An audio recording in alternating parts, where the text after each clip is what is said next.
Today we're going to be talking about how to tie in tails and the right way to tie in tails. One of the most common mistakes that fly tyers make is they make the tails too long or too short, or they're tied in crooked. Probably the most common is they're tied in too long. When I first started fly tying, I know that I always tied in my tails way too long.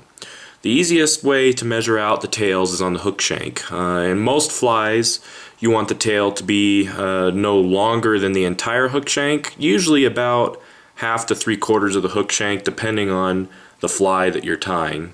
When in doubt, always make the tail shorter than you think it needs to be, because most of the time you think it needs to be longer than it does need to be. So let's say we're tying like a pheasant tail. We want that tail to be about half to 3/4 the length of the shank of the hook. So I just kind of measure it out. Now the first thing people want to do is they want to lay down a thread base, and they want to tie in their tail right there, right at the back. That is one of the more difficult ways to do it. It's the quickest way to do it, and it's actually a lot of times the way I do it. But starting out, that's tough to do, because let's say we tied in our tail here, and we tie it in there, and I tie it in crooked. We're already tied in all the way at the back, and there's nothing I can do to straighten it out. So what we're going to do is we're going to lay down our thread base, then I'm going to let my thread flatten out. We're going to take it forward to the thorax area.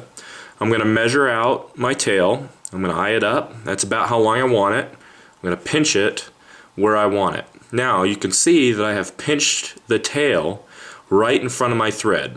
If I had it way back here, my thread would simply roll the material. You can see how it's just rolling it off to the side, and it never grabs. So what I try to do is I take that tail and I pinch it so my thread literally goes right in front of my finger, and it grabs the tail. As you can see there, it didn't roll, it's right on top. So that's the other thing, is we want that tail to be right on top of the shank of the hook. And when we tie it in farther up on the hook, what I can do when I have 4 or 5 nice tight wraps is I can draw the tail up and lay down those wraps. Drawing the tail up makes sure that it's on the top of the shank. If I didn't draw it up, you can see how with each wrap it's naturally wanting to roll to the side. See how it's rolling there? So if I hold that tail up as I make my wraps, and I go all the way back down to the shank of the hook, I have all kinds of room to manipulate and make that tail go exactly where I want it. And ideally, we want it to be right on top there. And once you've done that, you can simply cut off, trim the excess. What I've also done is made the body very even. You can see all those wraps are very clean and very even.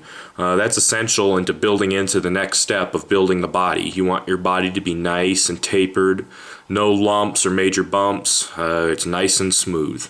And that's how you tie in a tail. Pretty simple little thing to do, but it is often not done properly. So hopefully this helps you.